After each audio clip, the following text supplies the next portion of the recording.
कोसू बालविद्यालय आहे, तिथे अक्षरशः म्हणजे पाणी गळत होतं पत्र्याचं. तेव्हा ते तिथले शाळेचे हेडमास्टर किंवा समिती माझ्याकडे आली, बाबा शेठ पाणी ते मुलांना बसायला जागा नाही. मी त्यांना लगेच 50,000 चेक काढून दिला आणि बाबा पहिलं शाळेचं काम करा.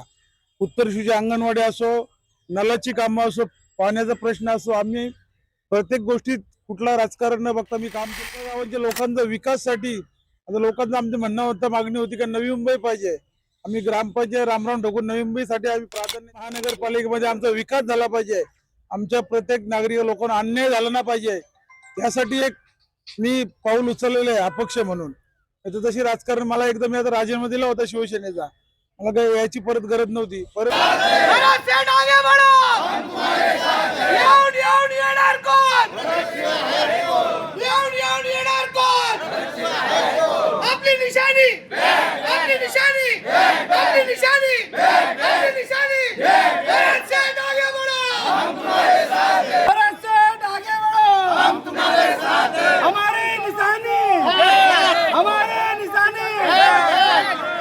दर्शक बांधवांनो, आपलं पुन्हा एकदा सिद्धेश्वर वार्ता न्यूज मध्ये स्वागत आहे. आता आपण 14 गावामधील काशी विश्वेश्वर मंदिरामध्ये आहोत आणि ह्या ठिकाणी अपक्ष उमेदवार भरत कृष्णा भोईर यांनी काशी विश्वेश्वर मंदिराचं पूजन केलेलं आहे, पूजा केलेली आहे आणि त्या पूजा करून आज या प्रचाराला महूर्त मिळालंय, प्रारंभ केलेला आहे. आणि निशाणी आहे बॅट आणि बॅट मध्ये त्यांनी किती विरोधकांना सिक्स मारतात आणि विजय फिक्स होतो का हे आपण त्यांच्या माध्यमातून त्यांना विचारूयात. महोदय, आपलं सिद्धेश्वर वार्ता न्यूज मध्ये स्वागत आहे. कसं बघताय, आज निवडणूक निशाणी तुम्हाला बॅट भेटली, ती आवडीची बॅट आहे. विरोधकांचे जे दांडी गुल करण्याचं काम आता तुम्ही करणार आहात आणि प्रतिस्पर्धकाला चारी मुंड्या चित कसे करणार आहात. मी बघितलं इथं त्यांनी दिलेत महिलाच उमेदवार दिलेले आहेत आणि त्यासाठी मी अपक्ष फॉर्म भरेल, लोकांचा विकास करण्यासाठी आणि माझ्या लोकांची कामं करण्यासाठी. माझे लोक आज टोरंटवाले नको ते अन्याय करतात, जसं इंग्रजांनी आपल्याला अन्याय केलं तसे टोरंटवाला आज इथल्या लोकांना अन्याय करतात. आवाज उठवण्यासाठी कोणच नाही, साफसफाई नाही, कचरा सगळा म्हणजे दुर्व्यवस्था केली आहे 14 गावची. खाली थोडे रस्ते बनवले एवढंच, बाकी अंतर्गत गावामध्ये कुठलाच काम नाही. ते काम होण्यासाठी आणि लोकांना शध हे करण्यासाठी, फायदा होण्यासाठी मी आज अपक्ष फॉर्म भरला आहे आणि लोक सहकार्य करतील आणि मी निश्चित निवडून येईल अशी मला आशा आहे. सर, अपक्ष फॉर्म भरलात आणि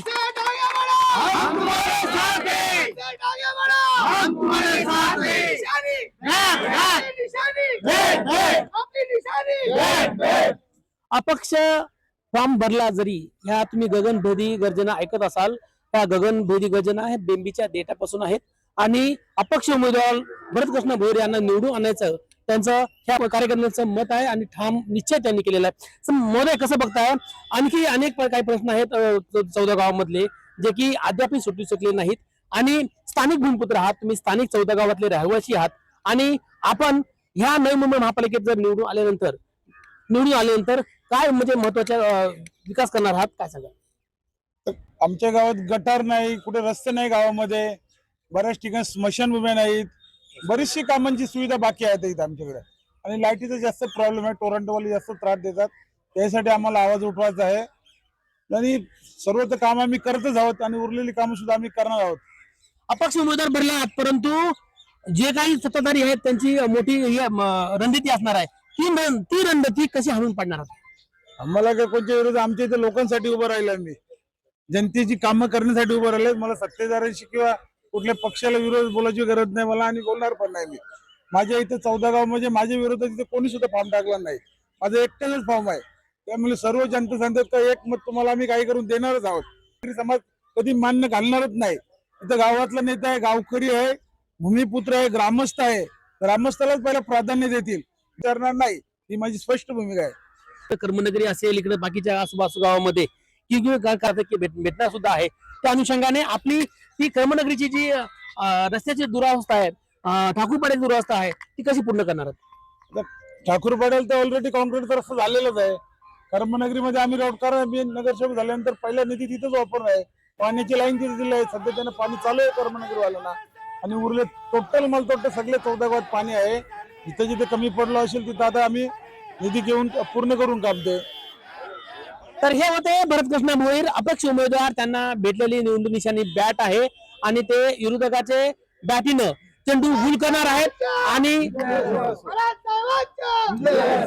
आणि ज्या ज्या 14 गावामध्ये विकासाच्या समस्या आहेत, जे विकास कामं झालेले आहेत, ते विकास कामं ते करण्यास कार्यतत्पर आहेत. आणि निवडून आल्यानंतर जे काही नगरसेवक होतील त्यावेळेस सर्वप्रथम हे विकास कामं ते करण्याचा त्यांचा मानस आहे. स्टेडियम 14 गावासाठी एक मोठं स्टेडियमची आम्ही पहिला मागणी करणार आहे मुलांना खेळण्यासाठी. हॉस्पिटल, स्टेडियम, जी कामं इथे गरजेची आहेत ते आम्ही पहिलं प्राधान्य देणार आहे. मुलांना खेळण्यासाठी एक मैदान, स्टेडियम ते करणार आहेत.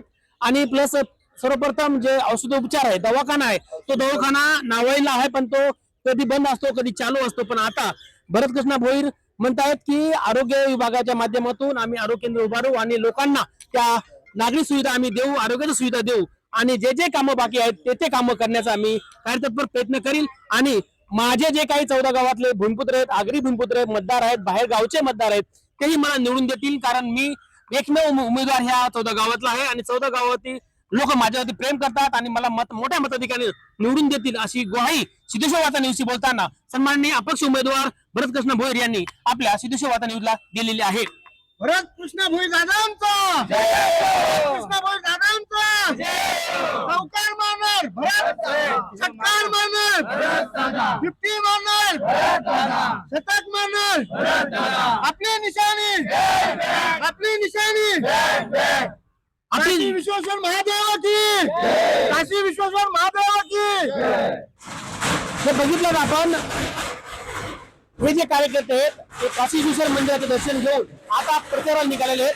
भरतकृष्ण भोईर यांच्या नेतृत्वाखाली हे रवाना होत आहेत. परंतु जनता जनार्दन यांच्यावरती आशीर्वाद देईल, मतदानाच्या माध्यमातून आशीर्वाद देईल आणि भरतकृष्ण भोईर हे निवडून येतील अशी ग्वाही स्वतः त्यांनी दिलेली आहे. तसे बांधवणे या बातमीचं वार्तांकन आवडल्यास आपल्या चॅनलला लाईक, शेअर, सबस्क्राईब आणि कमेंट करायला विसरू नका. पाहत राहा फक्त सिद्धेश्वर वार्ता न्यूज आपल्या युट्यूब चॅनलवर.